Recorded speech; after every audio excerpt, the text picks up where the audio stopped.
Hello, Degens. Welcome to Degenerate Takes. I am the Brofect One AJ, and with me, as always, is my co-host Noah. Noah, what a weird weekend. Not like I don't know how to describe it, but some of the upsets kind of saw coming. Some of them didn't really see coming. I think a lot more. I don't know. A lot of teams won, but just not in the convincing fashion. I think there's a lot of questions in people's minds regarding some of these teams that either suffered a loss or a really close game, both college and professional football this weekend. What are your thoughts on the week as a whole? Yeah, I mean, interesting week, I guess. I don't think it was that crazy. With football, you do see a lot more of these any given week. Somebody can upset somebody, but yeah, it was interesting. I did pretty well on the college slate. I'm running at 500 right now with Way to be, kid. 2 games left to go on the NFL slate, so we'll see what happens with that. We will. Yeah, I did not. I had a okay weekend, a little bit below 500, but I know for a fact the public had a bad weekend. I work at a bar right now, and there's a lot of people that come. It's a sports bar, and so a lot of people gamble on their phones and shit and everything. And this one guy, I swear to God, he was down so much money today.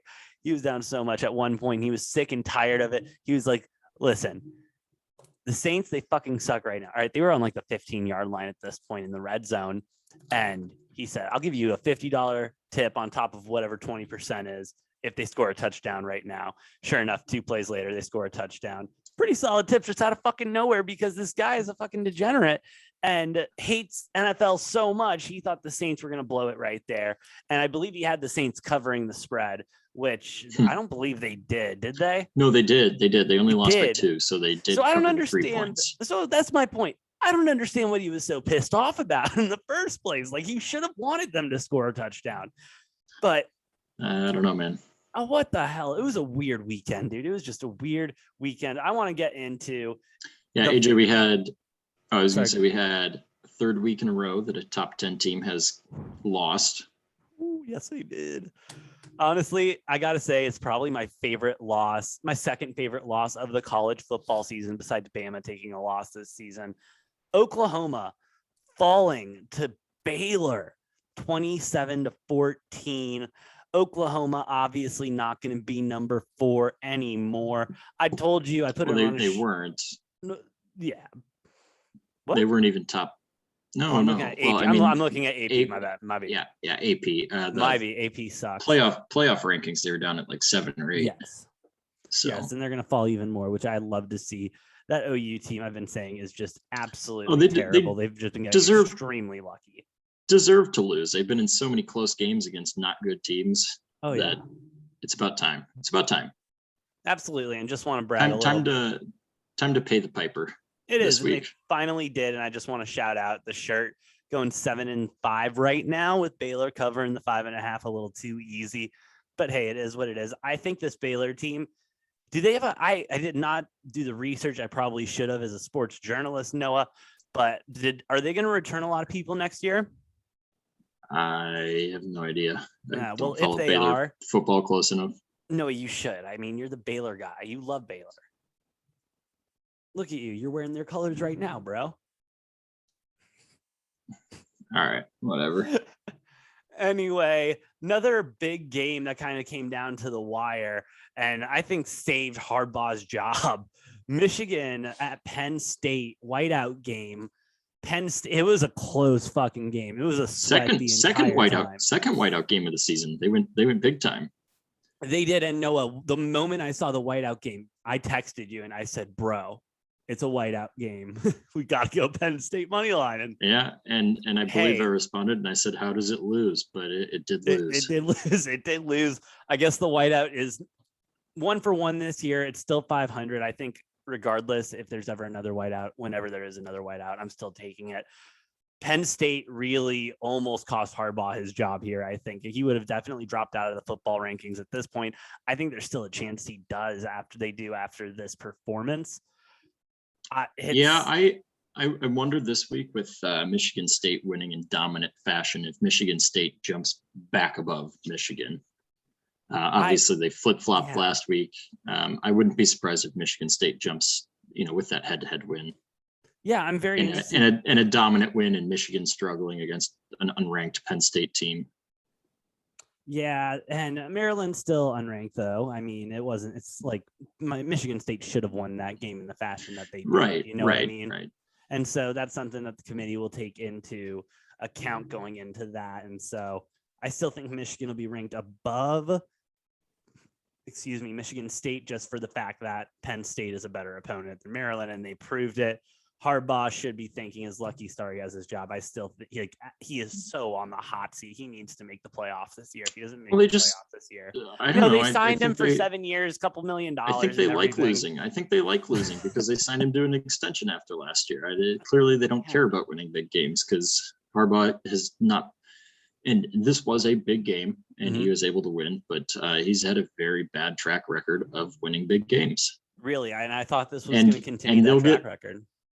And they'll get blown out in 2 weeks by Ohio State, and it's not going to matter. So, yeah, and it is what it is. Michigan loses and disappoints everyone. You'll love to see it. Also, since we just talked about it, Ohio State beating Purdue 59-31. Huge game. They really just stomped the shit out of them. You'll love to see a good ass beating every once in a while. Wake Forest barely squeaking by against NC State. I don't know why I want to talk about that game, but this is a stupid game. I was not a fan of that game, but somehow they covered the spread. I'll take it. Yeah, well, huge for the over. Huge for the over. Big overs weekend, honestly, for a lot of games. I mean, that's just college football in general. Well, I guess not the biggest week for the overs. Yeah. Georgia Coastal definitely hit the over. I said I was through with Louisville and that they sucked, and I was never going to bet on them again. They absolutely kicked Syracuse in the teeth on this one. Bro. It was just brutal. Oh man, it was rough. And this Louisville team, they feel like a team where if I bet on them, they lose. If I bet against them, they just come out and dominate. I don't know. I'm done touching anything on them. Yeah, to be honest. Next week, right? No, just the rest of the season. We're done touching Louisville. They can just. We'll see about that when the lines come out. No, next game, we got Notre Dame beating Virginia in a good fashion. Virginia is a dead team. They are so dead. Yeah. It's not even funny. They're dead. Notre Dame, I really still don't know a lot about this team. I don't know really what they are. I've been betting on them. I think I'm about 500 betting on games with them. They're fun. They're fun, dude. I love a good Notre Dame team, Yeah. I mean, they'll get a good bowl game, but I don't think there's any way they make the playoff unless Cincinnati loses. But true. When you get both of the two of them and Cincinnati beat Notre Dame straight up, I don't think there's any way Notre Dame makes it in the playoff unless something crazy happens. True. Yeah, it's gonna be one of those things. Now, despite maybe playing the toughest schedule in college football this year and only having one loss, it's still. Yeah. I don't know. Yeah, we'll see. We'll see what the committee says about that, Noah. As they like to say. A game though that I think was a lot more exciting than definitely was a lot more exciting than anyone could have anticipated, and really just set up a bad day for the Lone Star State. I don't understand how this guy still has a job, Noah. How do you go to how does Kansas come to you? I'm sorry. And you lose by a fucking point, dude. And not like a close game, like, oh, they lose by a point. Like Kansas dominated them for most Texas had to fight to bring this to overtime, and then Kansas obviously going for 2 in overtime. Big balls move. Paid off, getting though. It, winning the game. Like, yeah, Texas is not back. No, we can definitively say that now. Dude, they're dead. I mean, we could have said that weeks ago, but that was embarrassing. Oh man, I would hate to be a Texas player right now. I'd hate to be that coach right now. That's I mean, he's in his first year, so it's not really. Okay, I'll give him a little bit of slack there, but that's. I mean, he doesn't have any of his own recruits. It's whatever, first year. But as we've seen, Texas has a track record of you get about 3 years, maybe 4 if you're lucky to do something good, and you're out if you don't. So. Yeah, absolutely. Absolutely. Also shout out We'll Texas see. basketball. We'll see what Sark can do in the next couple of years, but this Yeah. year is throw it in the trash and forget about it. Definitely is. Pack it in, boys. We'll try again next year. Speaking of packing it in, Texas basketball packing it in against Gonzaga and taking an absolutely ass whooping. I mean, 12 points. Yeah, 12 points, but it really seemed like Gonzaga was all over this game. Who's that kid? Drew Timme. Yeah, that kid is a stud. Yeah, Texas had zero answers for Drew Timme. None. Showing why he's one of the preseason favorites to win Player of the Year. Yeah, man. I mean, dude's a stud. I don't think this Gonzaga team's as good as they were last year. Obviously losing Jalen Suggs and Corey Kispert, a couple guys transferring. Obviously bringing in a tremendous recruiting class, but my very way too early prognosis on Gonzaga is they struggle to shoot the three, which might bite them in the ass at some point. And I mean, other than that, they're pretty damn solid. Chet Holmgren, their freshman number one, recruit in this freshman class. Dude's 7 foot, 190 pounds. Yeah. And he's tremendous at like finding the ball and blocking the ball and rebounding and stuff. However, what I did notice is when he was in the game, Texas, whoever they had out there at center, outweighing Chet Holmgren by a good chunk of pounds, by a good 50, 60, 70 pounds. He was getting boxed the fuck out in the paint because he's only 190 pounds and 7 feet tall. And so, I mean, tremendous at finding a way to block shots, getting rebounds and stuff like that. But his defensive rebounding, offensive rebounding, when he's getting boxed out by big guys, when they're, Gonzaga, obviously their conference schedule is going to be a cupcake schedule. It's not going to fucking matter. But when they get into tournament time and he's playing against some, guys 6'10" to 7 feet who are like much bigger than he is and able to push him around. I mean, the dude's a twig. So, and we've known that he was a twig in high school and did absolutely amazing in high school. But, you get these big D1 guys who are 7 foot, 270, 280 pounds. They're going to be able to push him around a little bit. And yeah, that's an issue. DA is not going to shut him down because he is super, super talented, but they are going to be able to, limit him, make him a little bit uncomfortable by just outsizing him, outweighing him, Definitely. And I think that's something that DeAndre Ayton is especially seeing right now in the NBA. He was pretty dominant in college, but he's a 7 foot skinny dude. And he's put on some muscle since entering the league and everything. He has some other issues going on with that team. Yeah, but DA is way bigger than Chet Holmgren, though. He's big. No, out. Yes. AJ, to put it into perspective, AJ, this dude is 5 pounds heavier than I am, and he's 7 foot. So he's tiny. And yeah, and like I'm skinny. Like y'all can see that. AJ knows that. But this guy only has 5 pounds on me, and he's got 7 inches on me. Yeah, he is. Small motherfucker. He is twig, and that's me calling him a twig. Yeah, shit. Well, hopefully he starts eating like some shitty food and bulking up. It is bulking season, so get on that mass gainer, bro. Mass gainer and a 12-pack a day, and then you'll be chilling, man. You'll get some pounds on you. He'll be able to throw his weight around. No, I do want to talk to you about one other team really quick. And I'm cautious. Basketball or? Yeah, basketball. I'm kind of, we can go back to football in a second, but because both teams this weekend, their basketball and football seem to just blow out the teams they played. Alabama, are they? Yeah. Are we about to suffer through Bama being good in 2 sports? I mean, because I didn't sign up for that this season. has been coming. I mean, Bama's been pretty decent the last 2 years in basketball.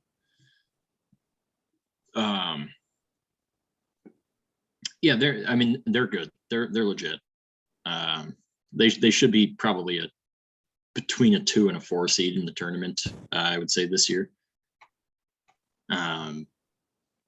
Yeah, they're going to be legit. They're on my love list. I've got my love and my hate list for college basketball so far. They're on my love list. God, their first 2 games, they haven't even been a 20-point favorite yet, which is disrespectful in my mind. I'm sure that'll change soon. But yeah, I'm a big fan of Bama. They are probably number 1 or 2 on my love list right now. Wow. with teams that I think are going to outperform expectations, even though they had high expectations. You know, they're ranked the top 15 or 20 coming into the season. Yeah. Actually ranked, I think, just outside of the top 10. But number 1 on my hate list right now is Ohio State. They're sus, dude. They're suspect. First 2 games narrowly escaped defeat against teams that they were favored by like 15 or 20 points over. Not to say they won't figure it out. I mean, they have a very old, experienced lineup. I think Ohio State will figure it out at some point, but for now, they are atop my hate list. I would recommend, at least for the next week or two, bet against Ohio State, because they've got issues right now. They've got issues. They definitely do. Yeah, college basketball, the beginning of it, I think, is just, it's hard to kind of gauge where these teams are at and everything. Obviously, a lot of these kids, they're kids, you know what I mean? And they're still developing their chemistry. A lot of them playing for sure on the courts for the first time. We really won't get a pulse on them until after the new year, I feel. With that being said, let me overreact to one team really quick. UCLA, actually, let me overreact to the Pac-12 really quick, looking strong early on. Oregon looking dominant. UCLA looking dominant. U of A looking dominant. What's wrong with the statement I just said? Because I think that was the top of the Pac-12 is looking, the top half, I guess, of the Pac-12 is looking, the part of the Pac-12 people is looking care strong. But you can't say the Pac-12 as a whole, because man, some of the teams in the Pac-12, bad losses. ASU losing to whoever the fuck they lost, some Cal State team. Yeah, they suck. One of the 30 different Cal State teams. Granted, There's so many fucking Cal State teams, dude. It's unreal. You look through the fucking betting guide and the fucking bet slips and everything. Well, but between the UC and the Cal State teams, there's like so many of them. Holy shit. It's unbelievable.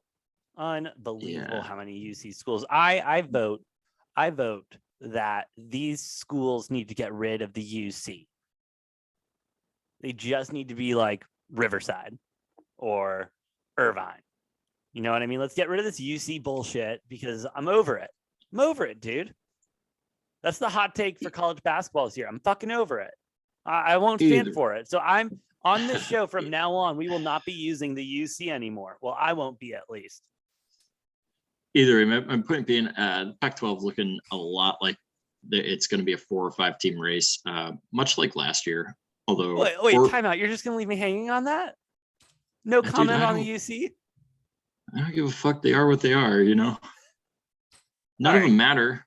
All right. None of them matter except for when they beat ASU. And I apologize. I don't remember the name of whatever school beat ASU. You would have remembered that if they didn't have the UC in front of it. I'm probably not. It was like Northridge, Riverside, I bet on Prairie View State University. Prairie View A&M, and I told you not to. And you, what happened with that game, AJ? I cashed out about at halftime. Got for how much of a loss? Oh yeah, I don't even want to talk about it. It wasn't worth the cash out, but it rounded up my account to a full $1, so we're good there. I don't know how you got fucking talked into that. I didn't really. This guy was talking to me. This guy was talking to me. He was talking to me. You took a 21-point dog on the money line who is 0-3 And the closest game they've played this year was 16 points. No, I did like a quarter of a unit. Like it was, you know what I mean? It was just for shiggles. I don't care. It's just like dumb. It's just dumb.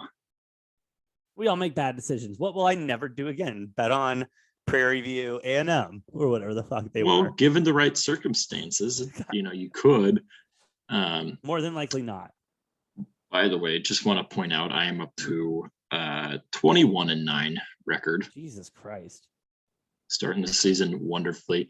I've only made about 2 to 3 bets the last 3 or 4 days. Obviously came in hard, came in fast on the season. I haven't loved a lot of the games in the lines the last couple of days, but yeah, we're not even a week in. We're off to a good start. I'm not quite at my 70% mark, which hopefully we'll get up above that 70% mark soon. I mean, it's still early. Obviously, you know how I go. I get stronger as the season goes on because my system has more data points to go off of, and it becomes more and more reliable.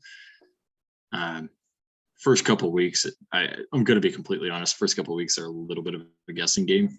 Yeah, they have to be. I mean, that's what this is, especially. Like, I've honest to God, I've enjoyed just taking a couple huge spreads and watching these blowouts. It's been a good time, man. It's been a good time.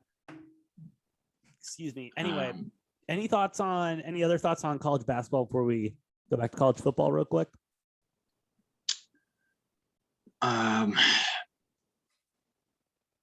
Other than I'm just still sour about that Villanova and UCLA game because I had Villanova to cover. Oh, I had Villanova money line, and I also had Villanova to cover 4. Villanova obviously fucking close. Villanova up 2.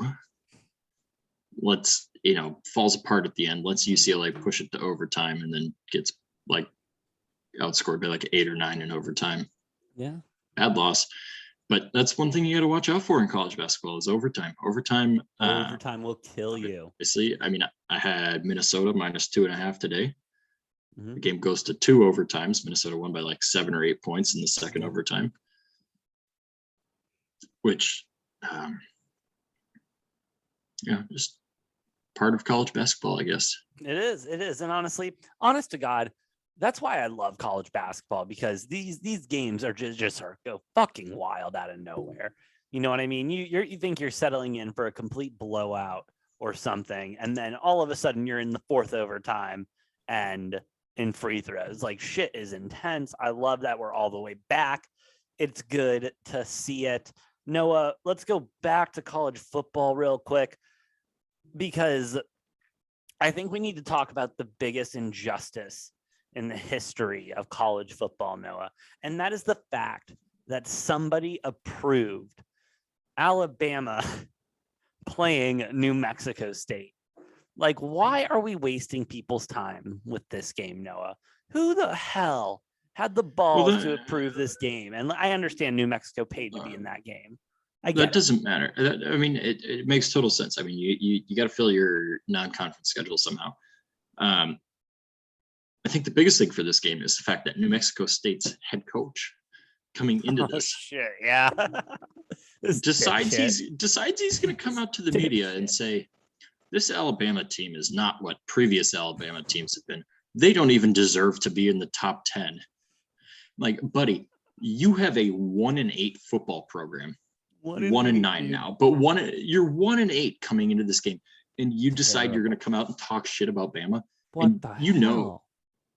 Saban's whole message the entire week was this was posted on a big on the wall on a whiteboard, something. Oh yeah. It was like he says we're not even top 10. Now Alabama being favored by 51.5. What do? They go up and they cover the 51. They cover 51.5, dude. And I'm not even surprised. I mean, the halftime score was 40. It was 49-3 at halftime. Oh yeah, it was bad.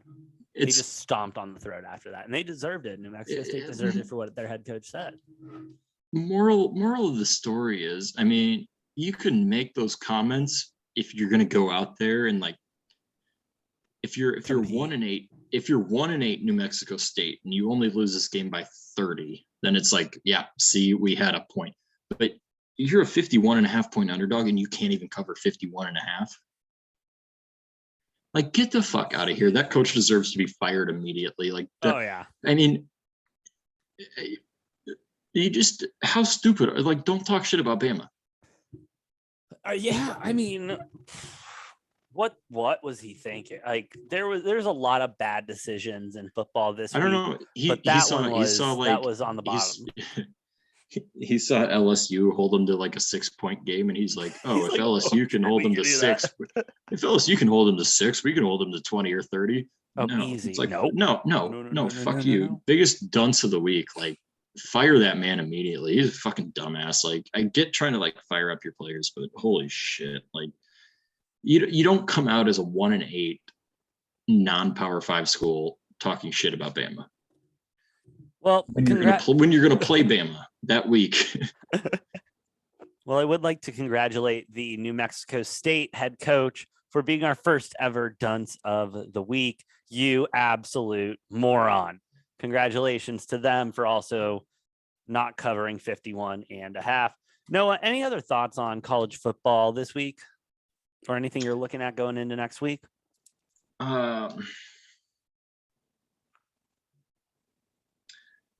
Minnesota Golden Gophers. I just I don't want to say rest in peace yet because it's not official. But absolutely dominated time of possession, absolutely dominated yards. Yep. Won the turnover battle and still fucking managed to lose to Iowa. Somehow.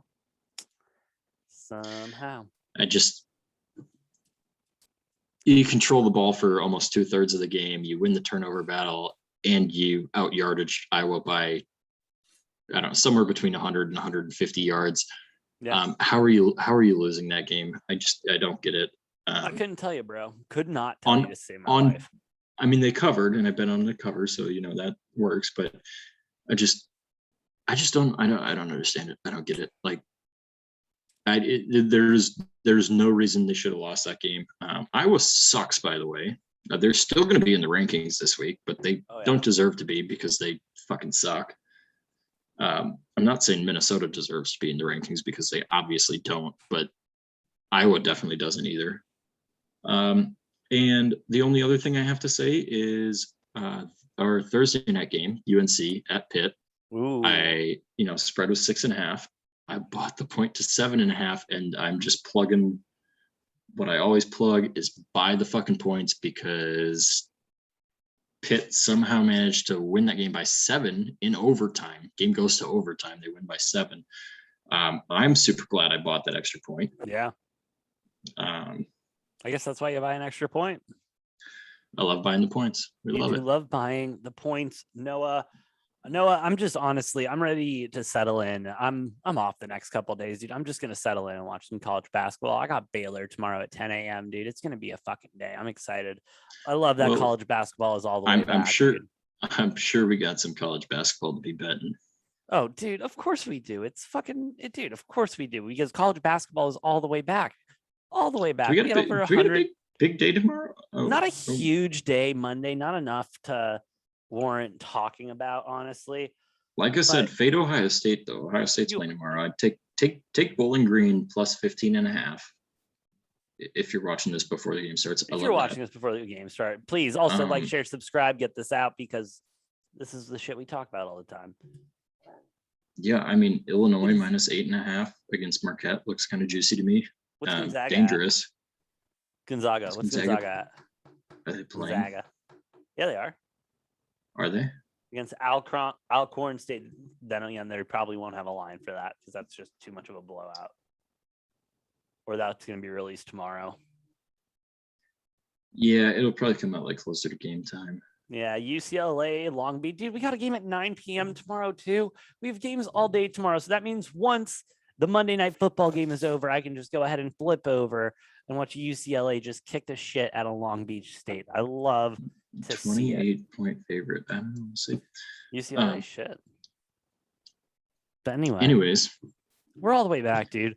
And that was our college recap. That was our college recap. I believe we will be covering NFL here in our next episode.